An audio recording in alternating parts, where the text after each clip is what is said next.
The federal government has continued to support and encourage small and medium enterprises through its myriad interventions over the years. The yearn and non-availability of white-collar jobs has continued to get young people in the society to look inward and pursue entrepreneurial skills and passion for economic and financial sustenance. My guest on the show is a young entrepreneur who has turned her passion into a viable business. This is The Gallery, a woman's perspective. I am Shijo Alabi.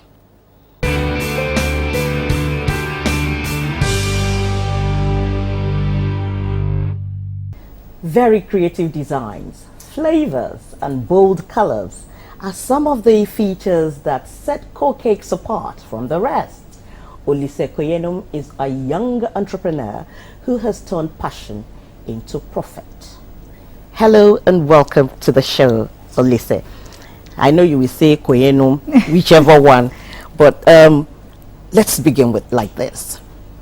What informed you switching from mass communication to baking? In short, how did CoCake start?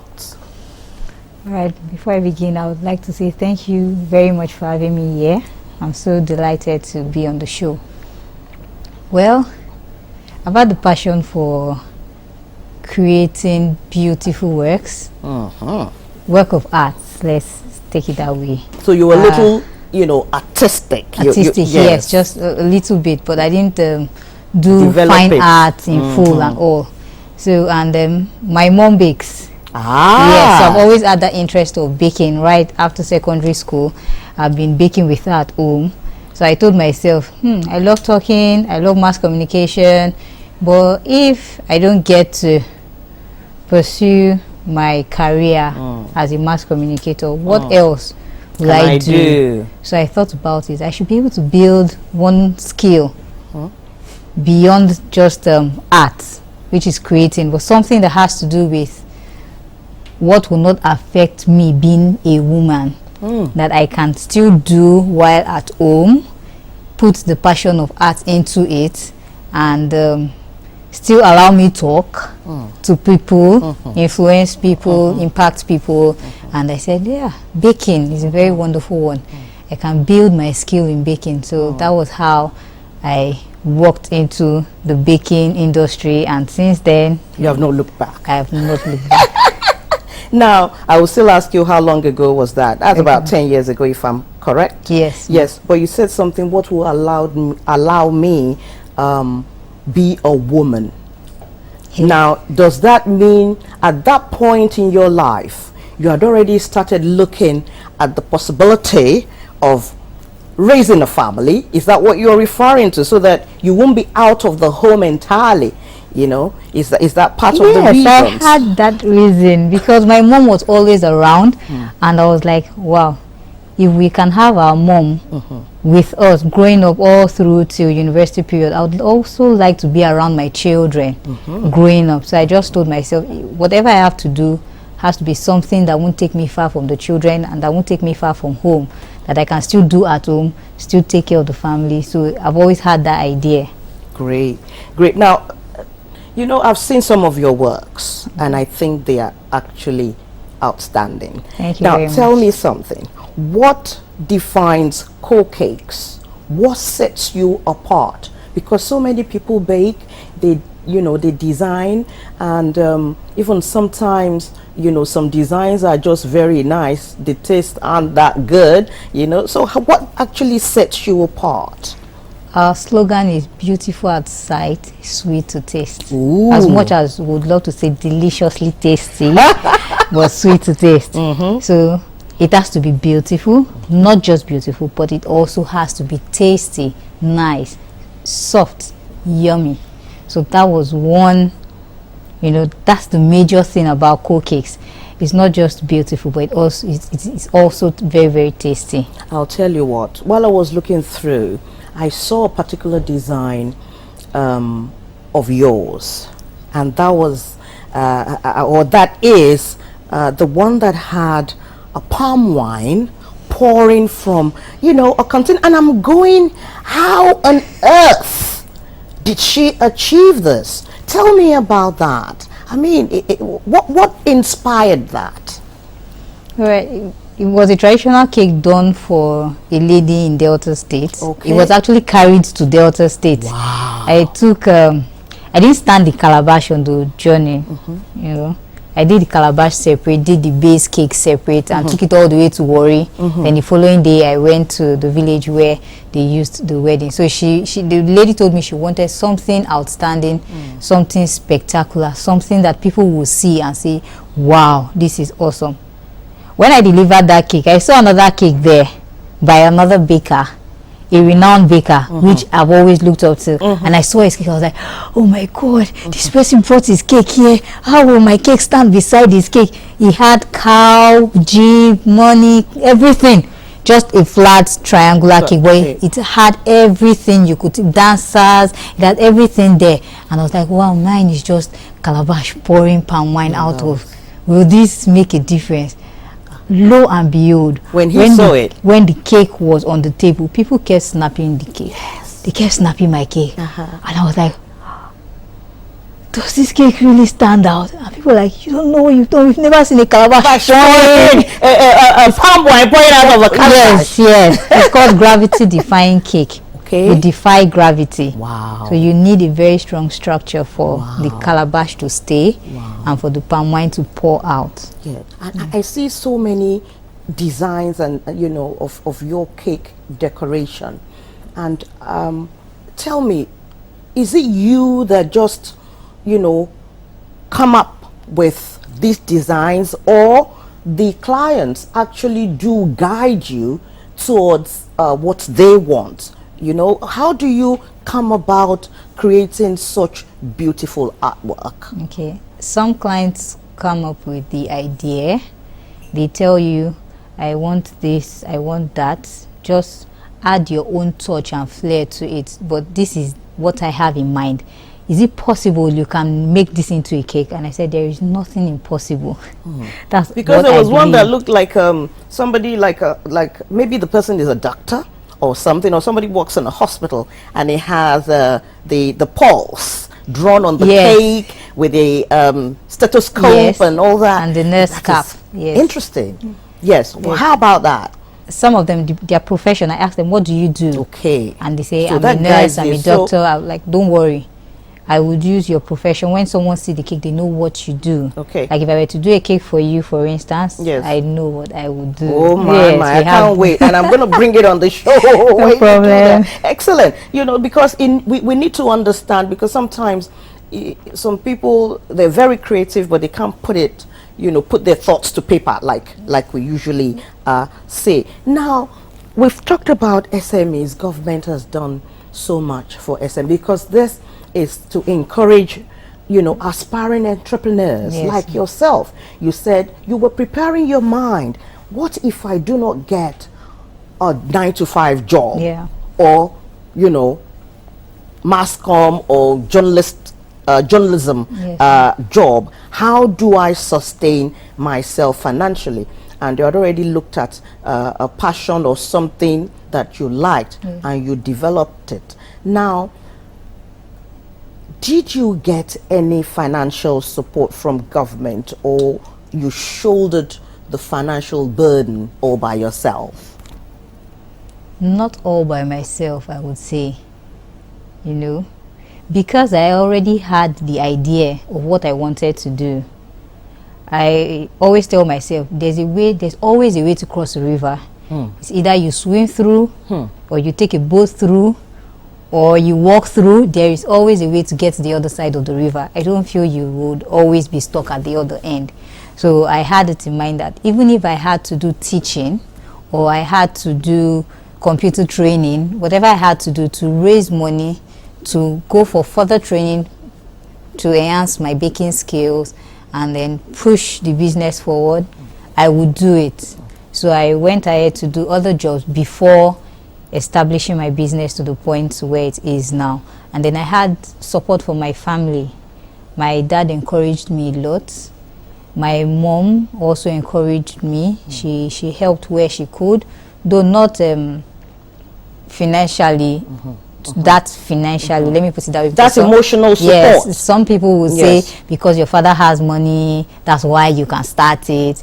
I started from zero. Yes, let me say that way. That's where I'm going, because obviously that means that you shouldered the financial burden by yourself, because otherwise maybe you got some financial support from government, is what I was referring to. No, I didn't. So you actually sourced for the funds of starting by yourself with the support of family, because as we know, SMEs is quite important to government, and there's so many schemes that young people or entrepreneurs can tap into, you know, but at least you had foresight. You were able to make a headway. You know, now you teach other people. You teach aspiring bakers. Yes, ma'am. How rewarding has that been? It's been very rewarding. Though not financially, you know, but the joy you get is like training a child. The joy you get seeing that child grow up, doing well, and becoming outstanding, and you can point to that child and say, wow, that's my child. You know, a bad child will be the mother's child, and the good child will be the father's child. So that's the way that's the joy you feel when you teach people and you see them doing well. You see them, they're able to do what you have taught them and even do better. I tell them, never compromise your quality with quantity. Ensure that whatever you do your best. People who value what you do will come to you. So don't stress yourself. You have been taught well. Don't be scared. Don't look down on yourself. Believe in yourself. Believe in what you've learned. And they are doing wonderful well. And it's a great joy to see that they are doing well. Yes, and actually the feeling you get when you know that you've helped somebody put food on the table, yes, you know, supersedes any other you know, feeling that you could possibly have, because that means that you've fed so many people, not just one person, and all the other people that you know, that holds on to their apron string. Well, good job. Now there must be something that you've done. Tell me, is there any cake order that had been quite challenging for you? And tell me why, besides the palm wine one. All right. Yeah, I was going to go to the palm wine one, but then we know it was a wonderful journey for that one. So I would leave that story aside for another day. The first castle cake I did. Castle? Yes, Princess Castle. I had to take the cake to Surulere. I joyfully did the cake, did the pillars, did everything. How many days did it take? How long? Tell me how to even build it up. What are the, you know, how did you come about forming it? Okay, it's like building a house. Yes, you have to think of the structure, okay, and the pillars. How would they stand? Would there be cake in the pillars? Will it just be plain icing? You know, it was my first castle cake, so I just watched videos online and learned how to do that, build the castle cake. But I did not factor in the bad road. Yes. So by the time I got to, it wasn't even half the journey. 2 pillars from the side of the castles had fallen down. Oh my goodness. But there's something I always do. I carry along my kit box whenever I go out on long distance delivery. So I had backup, icing, sugar, fondant, I had everything. So before I got to my location, I looked for a good, safe environment like an eatery. I stopped there and begged them to use one of their area there, and they did allow me to. So I was able to put the cake back in order, wrap it very well, and then got to the location. The only thing was I got there a few minutes before the photo shoot. So I just said, please don't be angry. as long as your cake is here and is in one piece. So they were very excited. The pictures came out really nice, so she wasn't even angry at all. But it was a wonderful experience. Since then, I've always factored in bad road. Get prepared. Always be prepared for anything that happens. You don't want to give a client a spoiled or a damaged cake. Even if they will eat the crumbs, they want to still see that beautiful cake, and they want to snap pictures with that beautiful cake. Absolutely. So you must ensure that you have a backup plan. So you factor environmental, challenges as well. That's a good one, that you've stolen the slogan of Boy Scouts. Always prepared. Always prepared, yes. And that's a good tip for whoever is watching. If you're doing anything, or as an entrepreneur or any other kind of business, always have something that will salvage the day, like your toolkit. Yes. Because without that, only God knows what would have happened on that fateful day, and then the damage that it would do to the brand. So that's a good tip right there. So we're still speaking with Olise Koyenum, the brain behind Co-Cakes, on entrepreneurial skills, and her passion is cake baking. Be back.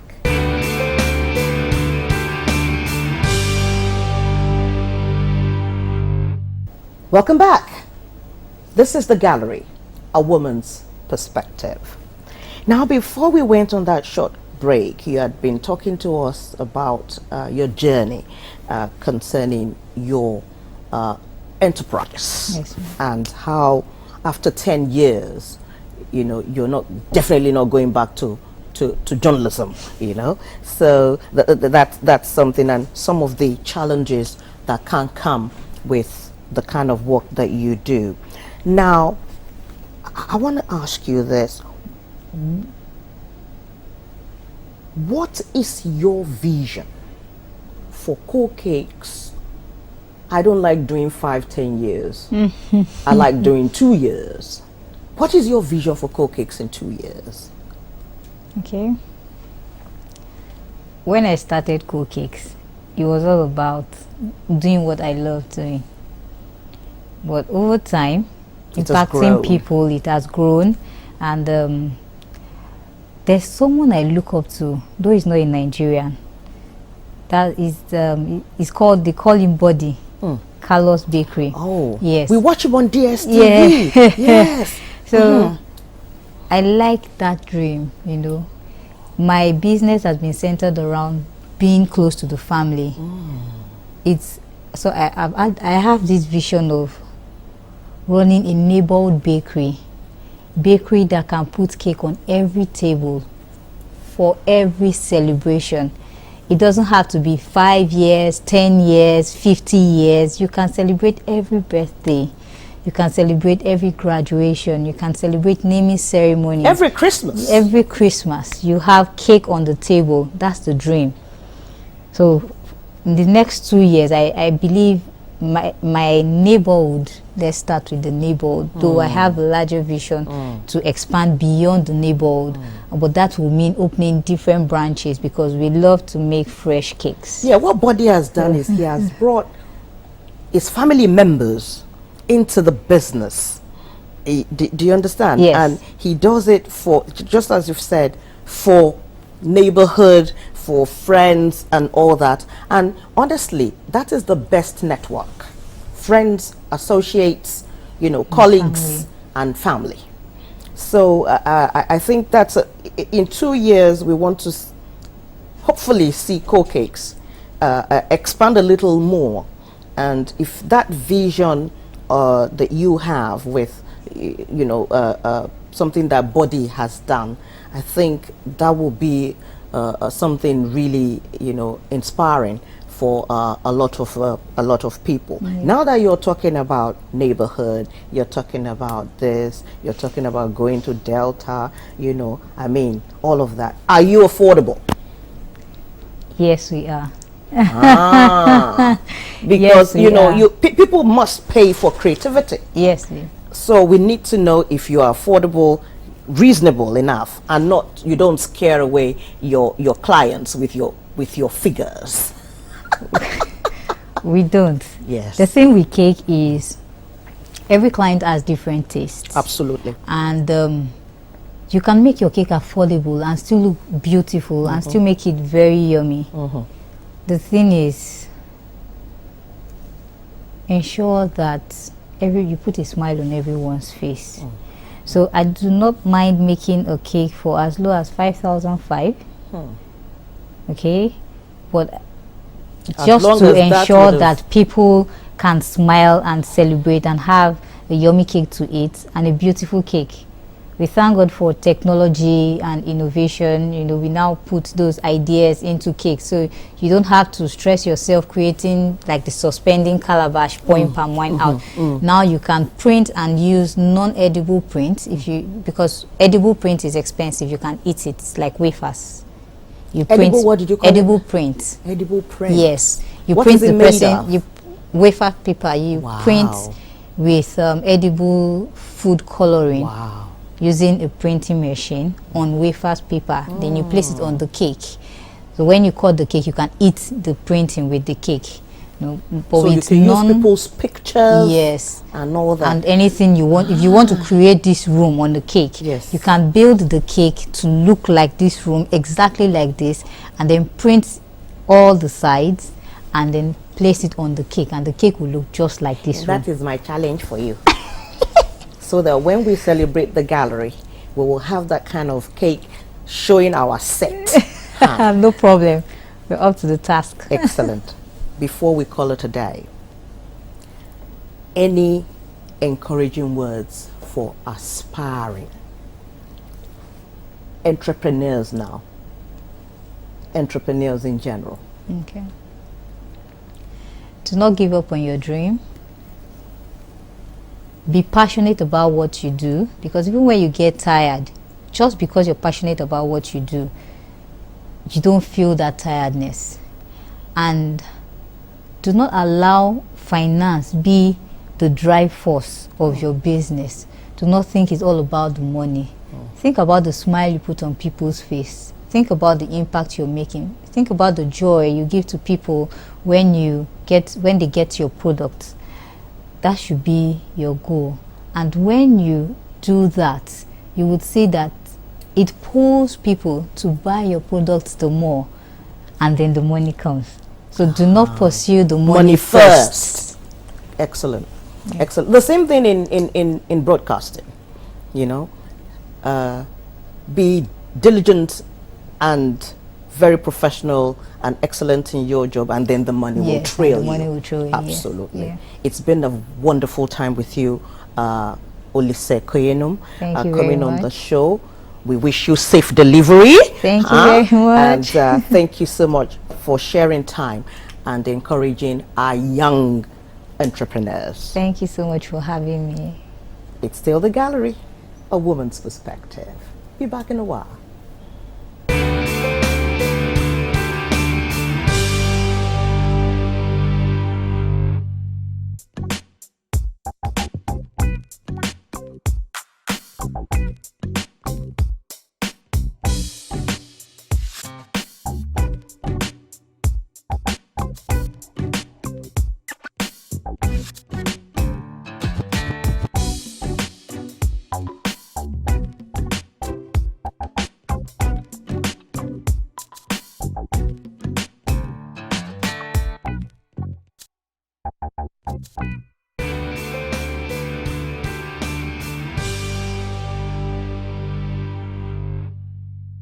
More to come in a moment.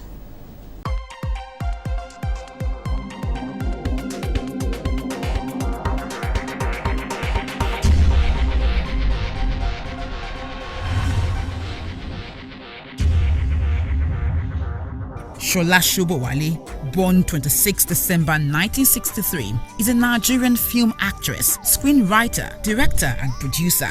She had her big break in 2001 in the premiere of Nigeria's popular television drama series Super Story, O Father, O Daughter.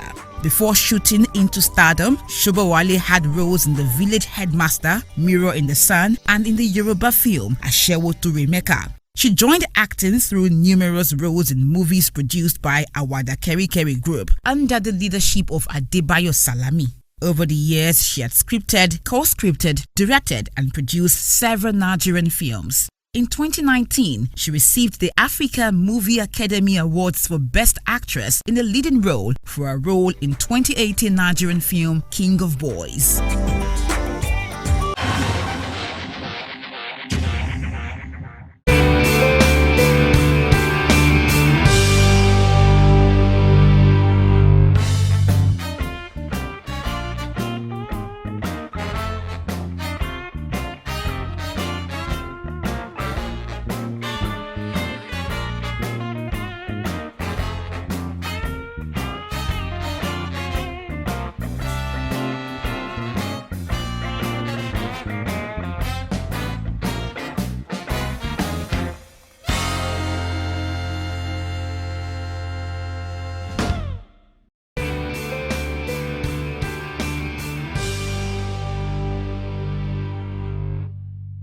It's been a delight having you join us on the show. Do keep a date with us, same time next week. I am Shiju Alabi. Bye for now.